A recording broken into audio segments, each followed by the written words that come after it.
പഠനം കഴിഞ്ഞ് ഒരു ജോലിക്ക് വേണ്ടി ശ്രമിക്കുമ്പോൾ നേരിടുന്ന ഏറ്റവും വലിയ പ്രതിസന്ധി പണം തന്നെയാണ്.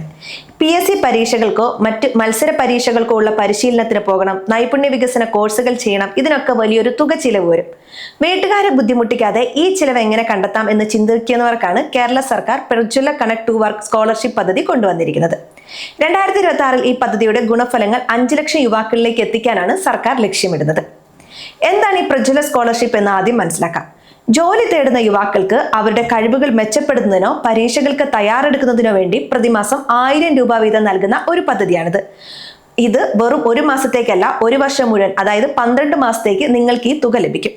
ആകെ 12,000 രൂപ ഓരോ ഉദ്യോഗാർത്ഥിക്കും ഈ പദ്ധതിയിലൂടെ കൈമാറും. ആർക്കൊക്കെയാണ് ഈ ആനുകൂല്യം ലഭിക്കുക എന്ന് നോക്കാം. ഇതിൽ പ്രായപരിധി വളരെ പ്രധാനമാണ്.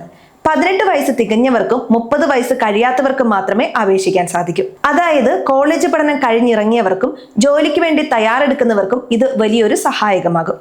നിങ്ങൾ ഏതെങ്കിലും ഒരു സ്കിൽ ട്രെയിനിങ് സെന്ററിൽ പഠിക്കുന്നവരോ അല്ലെങ്കിൽ മത്സര പരീക്ഷകൾക്കായി കോച്ചിങ്ങിന് പോകുന്നവരോ ആണെങ്കിൽ നിങ്ങൾക്ക് ഈ പദ്ധതിയുടെ ഭാഗമാകാം. ഇനി ഈ പദ്ധതിയിലേക്ക് തിരഞ്ഞെടുക്കപ്പെടാൻ വേണ്ട യോഗ്യതകൾ എന്തൊക്കെയാണെന്ന് വിശദമായി പറയാം. ഒന്നാമതായി, നിങ്ങൾ കേരളത്തിൽ സ്ഥിര താമസക്കാരായിരിക്കണം. രണ്ടാമതായി, നിങ്ങൾ ഏതെങ്കിലും തൊഴിൽ പരിശീലന പരിപാടിയിൽ അംഗമായിരിക്കണം. ഉദാഹരണത്തിന്, സർക്കാർ അംഗീകൃത സ്ഥാപനങ്ങളിൽ ഡിജിറ്റൽ മാർക്കറ്റിംഗ്, കോഡിംഗ് അല്ലെങ്കിൽ മറ്റേതെങ്കിലും തൊഴിലധിഷ്ഠിത കോഴ്സുകൾ ചെയ്യുന്നവർക്ക് മുൻഗണനയുണ്ട്. കൂടാതെ സാമ്പത്തികമായി പിന്നാക്കം നിൽക്കുന്ന കുടുംബങ്ങളിലെ കുട്ടികൾക്കും ഈ പദ്ധതിയിൽ പ്രത്യേക പരിഗണന ലഭിക്കും. അപേക്ഷിക്കാൻ എന്തൊക്കെ രേഖകൾ വേണം? ഇത് മുൻകൂട്ടി കരുതിയാൽ അപേക്ഷാ നടപടികൾ എളുപ്പമാക്കാം. നിങ്ങളുടെ ആധാർ കാർഡ് നിർബന്ധമാണ്. ആധാറിൽ പേരും ജനനതീയതിയും ശരിയാണെന്ന് ഉറപ്പുവരുത്തുക. വയസ്സ് തെളിയിക്കാൻ SLC സർട്ടിഫിക്കറ്റ് വേണം.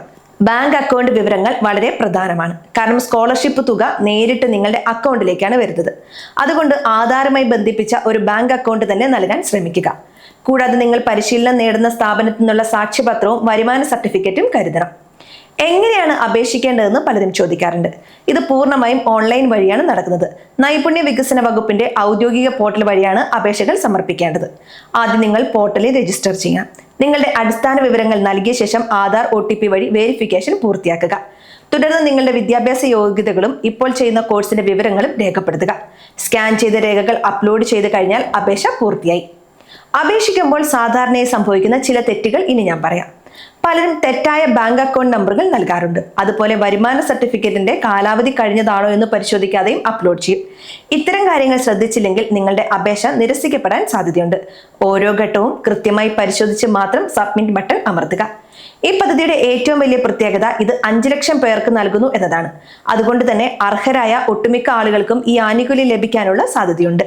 ഈ തുക നിങ്ങൾക്ക് പുസ്തകങ്ങൾ വാങ്ങാനോ യാത്രയ്ക്കോ അല്ലെങ്കിൽ പരീക്ഷാ ഫീസുകൾ അടയ്ക്കാനോ ഉപയോഗിക്കാം. വലിയൊരു തുകയല്ല എന്ന് ചിലർക്ക് തോന്നാമെങ്കിലും ഒരു ഉദ്യോഗാർത്ഥിയെ സംബന്ധിച്ചിടത്തോളം മാസം 1000 രൂപ എന്നത് ചെറിയ കാര്യമല്ല. മറ്റൊരു പ്രധാന കാര്യം, നിങ്ങൾ ഇതിനോടകം തന്നെ മറ്റേതെങ്കിലും സർക്കാർ സ്കോളർഷിപ്പുകൾ കൈപ്പറ്റുന്നുണ്ടെങ്കിൽ ഈ പദ്ധതിയിൽ ചേരാൻ സാധിക്കുമോ എന്ന് പരിശോധിക്കേണ്ടതുണ്ട്. സാധാരണയായി ഒരേ ആവശ്യത്തിന് 2 സ്കോളർഷിപ്പുകൾ അനുവദിക്കാറില്ല. 2026 ജനുവരിയിലെ കണക്കനുസരിച്ച് ഇപ്പോൾ അപേക്ഷകൾ സ്വീകരിച്ചു തുടങ്ങിയിട്ടുണ്ട്. ഓരോ ജില്ലയിലും നിശ്ചിത എണ്ണം ആളുകളെയാണ് തിരഞ്ഞെടുക്കുന്നത്. അതുകൊണ്ട് അവസാന തീയതി വരെ കാത്തു നിൽക്കാതെ എത്രയും പെട്ടെന്ന് അപേക്ഷിക്കാൻ ശ്രമിക്കുക. ഈ സ്കോളർഷിപ്പ് സംബന്ധിച്ച കൂടുതൽ വിവരങ്ങൾ അറിയാൻ കേരള സർക്കാരിന്റെ നൈപുണ്യ വികസന വകുപ്പിന്റെ വെബ്സൈറ്റ് സന്ദർശിക്കാം. യുവതലമുറയെ തൊഴിലേക്ക് നയിക്കുക എന്ന വലിയ ലക്ഷ്യമാണ് പ്രജ്വല കണക്ട് ടു വർക്ക് പദ്ധതിക്കുള്ളത്. വെറുതെ പണം നൽകുക എന്നതിലുപരി നിങ്ങളെ ഒരു തൊഴിലിന് പ്രാപ്തരാക്കുക എന്നതാണ് ഇതിന്റെ ഉദ്ദേശം. അതുകൊണ്ട് ലഭിക്കുന്ന ഈ സാമ്പത്തികമായ സഹായം കൃത്യമായ രീതിയിൽ നിങ്ങളുടെ പഠനത്തിനായി മാത്രം ഉപയോഗിക്കുക. ഈ വിവരങ്ങൾ നിങ്ങളുടെ സുഹൃത്തുക്കളിലേക്കും എത്തിക്കുക. നമ്മുടെ നാട്ടിൽ ഒരുപാട് പേർ പണമില്ലാത്തത് കൊണ്ട് മാത്രം കോച്ചിങ്ങിന് പോകാൻ കഴിയാതെ വീട്ടിലിരിക്കുന്നുണ്ട്. അവർക്ക് ഇതൊരു വലിയ അനുഗ്രഹമായിരിക്കും. സർക്കാർ നൽകുന്ന ഇത്തരം ആനുകൂല്യങ്ങൾ കൃത്യസമയത്ത് ഉപയോഗപ്പെടുത്താൻ എല്ലാവരും ശ്രദ്ധിക്കുക.